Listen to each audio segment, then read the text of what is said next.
নমস্কার, শিব শক্তি অ্যাস্ট্রো চ্যানেলে সকলকে স্বাগত জানাই। আশা করি সকলে আপনারা ভালো আছেন, ভালো থাকুন, সুস্থ থাকুন। আমি আপনাদেরকে কথা দিয়েছিলাম যে গ্রহের প্রতিটা গোচরের সঙ্গে সঙ্গে আমি আসব আপনাদের কাছে, যাতে খুব সহজে আপনারা গ্রহের গোচরগুলো বুঝতে পারেন এবং সেই মতো আপনারা সিদ্ধান্তগুলোকে নিতে পারেন যে গ্রহের গোচর অনুযায়ী কোন কোন কাজগুলো করলে আপনাদের ভালো হবে আর কোন কোন কাজগুলো এই সময়ে মূলত অ্যাভয়েড করতে হবে।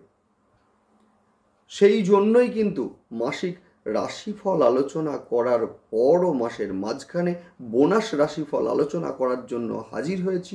যেহেতু মাসের মাঝখানে বেশ কিছু গ্রহের গোচর আমরা লক্ষ্য করব, যে গোচরের ফলে কিন্তু রাশিচক্রের প্রতিটা রাশির ওপরেই কিন্তু কম বেশি ইম্প্যাক্ট কিন্তু পড়বে। দেখুন, আজকের ভিডিওই আলোচনা করব সিংহ এবং তারপরে কন্যা রাশি সম্পর্কে। মূলত গ্রহের গোচরের ফলে সিংহ রাশি এবং সেই সঙ্গে কন্যা রাশির জাতক জাতিকাদের ওপরে কিভাবে মূলত প্রভাব পড়তে চলেছে সেই নিয়েই বিস্তারিত আলোচনা করব। শুরুতেই সকলকে অনুরোধ করব, অবশ্যই আপনারা চ্যানেলটিকে সাবস্ক্রাইব করে নেবেন। দেখুন, গ্রহের গোচর সেটা স্বল্প সময়ের জন্যই হোক বা দীর্ঘ সময়ের জন্যই হোক, গ্রহের গোচরের একটা ইম্প্যাক্ট কিন্তু আমাদের জীবনে ভীষণভাবে পড়ে। গ্রহের গোচর অনুযায়ী কিন্তু আমাদের সিদ্ধান্তগুলোকে নেওয়া উচিত। সেক্ষেত্রে কিন্তু আমাদের জীবন সফলতাপূর্ণ হবেই হবে, সমস্যা কিন্তু আমাদের জীবনে আসবে না।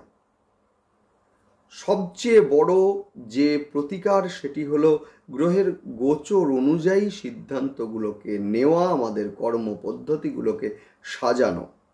সেই কারণে অবশ্যই আপনারা চ্যানেলটিকে সাবস্ক্রাইব করে নেবেন, যাতে গ্রহের গোচরের সঙ্গে সঙ্গে প্রতিটা ভিডিওর নোটিফিকেশান আপনাদের কাছে সহজে পৌঁছে যায়। যাই হোক, শুরু করছি বিস্তারিত আলোচনা। শুরুতেই সিংহ রাশি। বর্তমানে কিন্তু সিংহ রাশির সমসপ্তমে কিন্তু শনিদেব অবস্থান করছেন, যার ফলে কিন্তু যাদের জন্ম ছকে শনিদেব নিচস্থ আছেন বা শত্রু গৃহগত আছেন, এদের ক্ষেত্রে মূলত দেখা যাচ্ছে যে বিগত 2 বছর ধরে স্বামী স্ত্রীর মধ্যে একটা অ্যাডজাস্টমেন্টের অভাব বা স্বামী স্ত্রীর শরীর নিয়ে একটা দুশ্চিন্তা, সেই সঙ্গে ব্যবসার ক্ষেত্রে একটা অর্থনৈতিক একটা চাপ, সেইটা যেমন বিদ্যমান, একইভাবে আমরা লক্ষ্য করব শনিদেবের মূলত তৃতীয় দৃষ্টি পড়ছে আপনাদের নবম স্থানের ওপরে, যার ফলে কিন্তু পিতার শরীর মাঝে মাঝেই খারাপ হওয়া এবং সেই সঙ্গে শনিদেবের দশম দৃষ্টি পড়ছে আপনাদের মূলত চতুর্থ ঘরের ওপরে, যার ফলে কিন্তু একটা মানসিক অস্থিরতা বা মানসিক একটা চাপ, সেটা কিন্তু সিংহ রাশি এবং লগ্নের জাতক জাতিকাদের ওপরে বিদ্যমান। যদিও আমরা দেখব যে 16 তারিখে রবি গোচর করলেন সিংহে এবং সেখানে কিন্তু স্বক্ষেত্রস্থ হলেন, যার ফলে সিংহ কিন্তু হারিয়ে যাওয়া আত্মবিশ্বাস এবারে কিন্তু ফিরে পাবেন। সেই সঙ্গে বলবো যে স্বামী বা স্ত্রী যাদের অসুস্থ রয়েছেন, এদের ক্ষেত্রে এই সময় একটা বেটার একটা ট্রিটমেন্ট সেইটা কিন্তু এই সময়ে লক্ষ্য করা যাবে। মূলত আপনাদের তৃতীয় স্থানের অধিপতি শুক্রদেব আপনাদের রাশি বা লগ্নের ওপরে অবস্থান করছেন, সেই সঙ্গে শুক্র আপনাদের কিন্তু দশম স্থানের অধিপতি, যিনি মূলত 25 তারিখে অর্থাৎ 25শে অগাস্ট গোচর করবেন মূলত কন্যায়, এবং সেখানে কিন্তু শুক্রদেব নিচস্থ হবেন এবং নিচস্থ হওয়ার সঙ্গে সঙ্গে শুক্রদেব কিন্তু কেতুদেবের সঙ্গে 18 বছর পর জুতি তৈরি করবেন, যার ইম্প্যাক্ট মূলত কিভাবে পড়বে আমাদেরকে দেখতে হবে। যে শুক্রদেব কিন্তু আপনাদের দশম স্থানের অধিপতি, সুতরাং মূলত কর্মক্ষেত্রে একটা চাপ বৃদ্ধি সেইটা যেমন আমরা লক্ষ্য করব, একইভাবে কিন্তু পরিশ্রমের তুলনায় আয় কিছুটা কম হতে লক্ষ্য করব। মূলত এই সময়ে বিবাহের কথা যাদের চলছে, এদের ক্ষেত্রে হঠাৎ করেই সেই জায়গাটা কিছুটা স্তব্ধ হয়ে যাওয়া, বা বিবাহ ফাইনালাইজড হচ্ছিল কিন্তু বিপরীত দিক থেকে হঠাৎ করে রেসপন্সের অভাব, যার ফলে কিন্তু ডিলে হওয়া সেইটাও কিন্তু আমরা লক্ষ্য করব। সেই সঙ্গে দ্বিতীয় শুক্র এবং সেই সঙ্গে কেতুদেবের জুতি, যার ফলে কিন্তু ভাই বা বোন বা ভাতৃস্থানীয় কারোর সঙ্গে মতবিরোধে জড়িয়ে পড়তে পারেন আপনি। ব্যয় এই সময়ে বৃদ্ধি পাবে কর্মক্ষেত্রে, গুপ্ত শত্রুতা এই সময়ে থাকবে। সেই সঙ্গে বলবো যে আপনার অবর্তমানে আপনার নামে আপনার অফিসের বসের কাছে এমন কিছু বলা যার ফলে কিন্তু আপনার সম্মানের কিছুটা হানি, সেইটাও কিন্তু এই সময়ে লক্ষ্য করা যাবে। যদিও আমি বলতেই পারি এই সময়ে যে ভাই বা বোনের শরীর নিয়ে একটা দুশ্চিন্তা, সেইটা যেমন এই সময়ে লক্ষ্য করা যাবে। 22 তারিখে বুধ বকরি অবস্থায় মূলত গোচর করবেন কর্কটে, যার ফলে কিন্তু অর্থের ব্যয় সেইটা কিন্তু এই সময়ে স্পষ্ট হলো। সেই কারণে কিন্তু মূলত আয় এবং ব্যয়ের মধ্যে একটা ব্যালেন্স সেইটা কিন্তু আপনাদের রাখতেই হবে। যদিও কর্মের কারণে যারা বিদেশে যেতে চাইছেন, এতদিন আটকে যাচ্ছিল কোনো না কোনো কারণে, এবারে কিন্তু সেই জায়গাটা আরও বেশি করে প্রমিনেন্ট হলো। সেই সঙ্গে আমরা দেখব যে 29শে আগস্ট বুধ মার্গী হচ্ছেন, যার ফলে কিন্তু আপনাদের আয় বৃদ্ধি পাবেই পাবে। সেই সঙ্গে সিংহের সাকসেস রেট সেইটাও কিন্তু বাড়তে লক্ষ্য করব আমরা। সন্তানের শরীর নিয়ে একটা অল্প বিস্তর দুশ্চিন্তা সেটা কিন্তু এই সময়ে থাকছে, তবে হঠাৎ করে ঠান্ডা লেগে যাওয়া বা কোনো ধারালো বস্তুর দ্বারা কেটে গিয়ে কিছুটা রক্তপাত, সেই সঙ্গে পেটের সমস্যা বা লিভারের সমস্যা সেইটা লক্ষ্য করা যাবে। তবে যারা অনলাইনে লেনদেন করছেন এদের ক্ষেত্রে বলবো একটু সাবধানে করুন। কোনো ওটিপি শেয়ার বা কোনো লিঙ্কে মূলত ক্লিক এই সমস্ত করা থেকে কিছুটা সতর্ক থাকুন। নেক্সট আলোচনা করব নাক্ষত্রিক বিশ্লেষণ নিয়ে। শুরুতে বলবো মঘা নক্ষত্রের জাতক জাতিকাদের ব্যয় এই সময়ে বৃদ্ধি পাবে, তবে আর্থিক দিক যথেষ্ট শুভ। 25 তারিখের পর আমরা লক্ষ্য করব যে প্রতিবেশীদের দ্বারা কিছুটা গুপ্ত শত্রুতার শিকার হতে পারেন। সিংহ হঠাৎ করে রেগে যাওয়া বা ধৈর্য হারানোর একটা ঘটনা সেইটাও কিন্তু এই সময়ে লক্ষ্য করা যাবে। নেক্সট আলোচনা করব পূর্ব ফাল্গুনী নক্ষত্রের জাতক জাতিকাদের ক্ষেত্রে মূলত প্রেমের ক্ষেত্রে একটা ভুল বোঝাবুঝি সেইটা যেমন লক্ষ্য করা যাবে, এবং যার ফলে নিজেদের মধ্যে একটা ডিস্টেন্স সেইটা বৃদ্ধি পেতে লক্ষ্য করা যাবে। প্রেমিক বা প্রেমিকার শরীর নিয়ে একটা দুশ্চিন্তা এই সময়ে থাকছে। সেই সঙ্গে কর্মক্ষেত্রে চাপ বৃদ্ধি পাবে, কর্মক্ষেত্রে গুপ্ত শত্রুতার শিকার হতে পারেন মূলত পূর্ব ফাল্গুনী নক্ষত্রের জাতক জাতিকারা।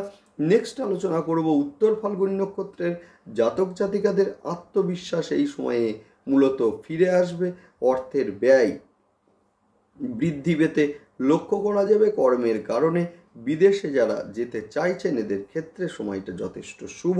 হঠাৎ করে ধৈর্য হারানোর প্রবণতা সেটা কিন্তু বাড়বে। আধ্যাত্মিক বিষয়ে আস্থা বৃদ্ধি পাবে মূলত এই সময়ে। যদিও ভিডিওর শেষে আমি অবশ্যই কিন্তু প্রতিকার আলোচনা করব, দেখতে থাকুন, শুনতে থাকুন। নেক্সট আলোচনা করব কন্যা রাশি এবং লগ্নের জাতক জাতিকাদের নিয়ে। রাশি বা লগ্নের ওপরে কেতুদেবের অবস্থান একটা মানসিক একটা চাপ বা মানসিক একটা অস্থিরতা যেটা কিন্তু কাজ করছে কন্যা রাশি ও লগ্নের জাতক জাতিকাদের। সেই সঙ্গে আমরা দেখব যে অহেতুক বেশ কিছু চিন্তা মাথার মধ্যে চলে আসছে এই সময়ে। নিজেকে একাকিত্বে রাখা বা একটু নিজেকে সময় দেওয়া, এই দিক থেকে মূলত কন্যা রাশি এবং লগ্নের জাতক জাতিকাদের বলবো যে মূলত এইটা আপনারা করবেন, এতে কিন্তু আপনারা ভালো থাকবেন। যদিও 22 তারিখের পর থেকে 29 তারিখ পর্যন্ত যারা কর্মের কারণে বিদেশে যেতে চাইছেন, এতদিন হয়তো চেষ্টা করছিলেন, হচ্ছিল না, কোনো কারণে আটকে যাচ্ছিল, এবারে কিন্তু দেখব সেই জায়গাটা অনেকটা প্রমিনেন্ট হবে। সেই সঙ্গে 25 তারিখের পরে অর্থের ব্যয় লক্ষ্য করা যাবে। কোনো বন্ধুকে হয়তো বিশ্বাস করে আপনি টাকা ধার দিয়েছেন, সেইটা উদ্ধার করতে আপনাকে হয়রানির শিকার হতে হলো, এমন ঘটনাও কিন্তু এই সময়ে লক্ষ্য করা যাবে। যারা মেডিসিন বা মেডিকেল রিলেটেড যে কোনো কাজের সঙ্গে যুক্ত হতে পারে, আপনার একটা ডায়াগনস্টিক সেন্টার আছে বা হয়তো আপনার একটা নার্সিংহোম আছে, এদের ক্ষেত্রে কিন্তু আয় এই সময়ে বৃদ্ধি পাবে। সেই সঙ্গে রেডিমেড যে কোনো পোশাক অথবা খাদ্যদ্রব্য বা কসমেটিক্স বা বিনোদনমূলক ব্যবসার সঙ্গে যুক্ত বা কোনো মাল্টিন্যাশনাল কোম্পানিতে রয়েছেন, এদের ক্ষেত্রে কিন্তু সময়টি যথেষ্ট শুভ। অর্থের আগমন এই সময়ে লক্ষণীয়। পুরাতন কোনো অর্থ এতদিন যা পাচ্ছিলেন না বা ভুলে গিয়েছিলেন, হঠাৎ করে সেই অর্থ আপনার কাছে হাজির হলো, এমন ধরনের ঘটনাও কিন্তু লক্ষ্য করা যাবে। সেই সঙ্গে বলবো যে পিতার শরীর নিয়ে একটা দুশ্চিন্তা এইটা কিন্তু আসতে পারে কন্যা রাশি এবং লগ্নের জাতক জাতিকাদের। এই সময়ে কন্যা সন্তানের শরীর নিয়ে একটা দুশ্চিন্তা বৃদ্ধি পেতে লক্ষ্য করা যাবে। হঠাৎ করে ঠান্ডা লাগা, চেস্টে ইনফেকশন ইত্যাদি কারণে ভোগা, অথবা পুরাতন কোনো রোগ সেইটাও আবার আসছে, সেই ধরনের ঘটনাও কিন্তু এই সময়ে লক্ষ্য করা যাবে। শিক্ষার্থীদের ক্ষেত্রে যারা মেডিকেল বা বিউটিশিয়ান কোর্স বা হোটেল ম্যানেজমেন্ট বা সায়েন্স রিলেটেড কোনো সাবজেক্ট নিয়ে পড়ছেন, এদের ক্ষেত্রে সময়টা যথেষ্ট শুভ। নেক্সট আমি যেটা আলোচনা করব সেটা হচ্ছে মোবাইল, ল্যাপটপ বা ইলেকট্রনিক্স ডিভাইস এই সময় খারাপ হতে লক্ষ্য করা যাবে কন্যা রাশি এবং লগ্নের জাতক জাতিকাদের। নেক্সট আলোচনা করব সেটা হচ্ছে নাক্ষত্রিক বিশ্লেষণ নিয়ে। শুরুতে বলবো উত্তর ফাল্গুনী নক্ষত্রের জাতক জাতিকাদের এই সময় আত্মবিশ্বাস ফিরে আসতে লক্ষ্য করা যাবে। স্কিনের সমস্যায় ভুগতে পারেন মূলত উত্তর ফাল্গুনী নক্ষত্রের জাতক জাতিকারা। সেই সঙ্গে ঠান্ডা লাগা, সিওপিডির সমস্যায় ভুগতে লক্ষ্য করা যাবে। মোবাইল, ল্যাপটপ বা ইলেকট্রনিক্স ডিভাইস সেইটা খারাপ হওয়া বা নতুন আবার একটা কিনে নিয়ে আসা, এর পিছনে একটা ব্যয়, সেইটাও কিন্তু এই সময়ে লক্ষণীয়। নেক্সট আলোচনা করব চিত্রা নক্ষত্রের জাতক জাতিকাদের যারা বিদেশে যেতে চাইছেন শিক্ষার কারণে, এদের ক্ষেত্রে যথেষ্ট ভালো। অর্থের আগমন যথেষ্ট শুভ। সেই সঙ্গে বলবো যারা বাড়ি জমি কিনতে চাইছেন, এদের ক্ষেত্রে কিন্তু সময়টা যথেষ্ট ভালো।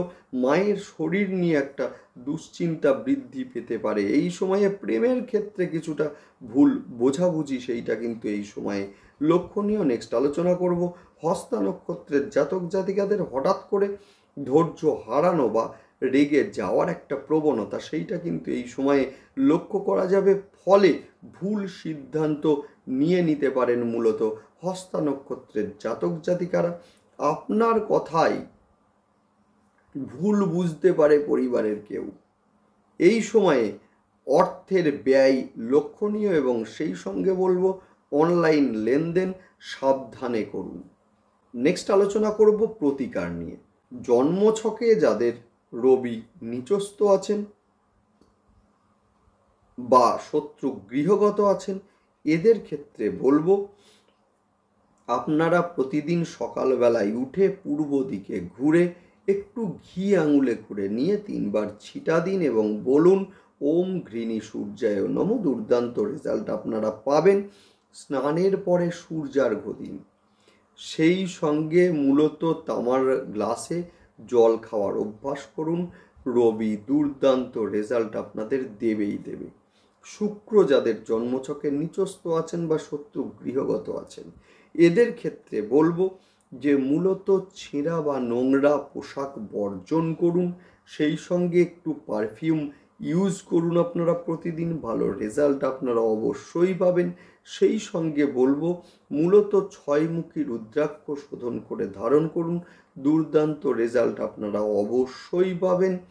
এবং যাদের বর্তমানে শুক্রদেবের দশা বা অন্তর্দশা চলছে, এরা মূলত যেহেতু শুক্রদেব নিচস্থ হচ্ছেন মূলত 25শে আগস্ট এবং সেখান থেকে শুরু করে 18ই সেপ্টেম্বর পর্যন্ত, অর্থাৎ প্রতি শুক্রবার আপনারা 6 জন বাচ্চা মেয়েকে মিষ্টি জাতীয় দ্রব্য খেতে দিন, দারুণ রেজাল্ট আপনারা পাবেনই পাবেন। বুধ যাদের জন্মছকে বক্রী রয়েছেন বা শত্রু গৃহগত রয়েছেন, এদের ক্ষেত্রে বলবো সকালবেলায় একটু খালি পায়ে ঘাসের ওপরে হাঁটুন না, দারুণ রেজাল্ট আপনারা পাবেনই পাবেন।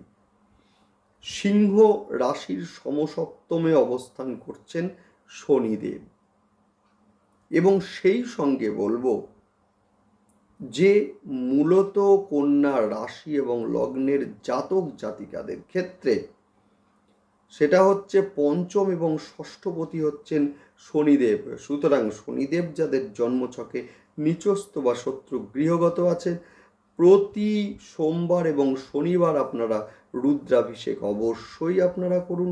সেই সঙ্গে শনিবার রুদ্রাভিষেকের পরে কিছুটা কালো তিল মহাদেবকে অর্পণ করুন। দারুণ রেজাল্ট আপনারা অবশ্যই পাবেন। এবং দিনের কোনো একটি সময়ে মা দক্ষিণাকালীর ধ্যান মন্ত্র পাঠ করুন, দারুণ রেজাল্ট আপনারা অবশ্যই পাবেন। যাই হোক, ভালো থাকুন, দেখতে থাকুন এবং সেই সঙ্গে অবশ্যই আপনারা চ্যানেলটিকে সাবস্ক্রাইব করে নেবেন। নমস্কার।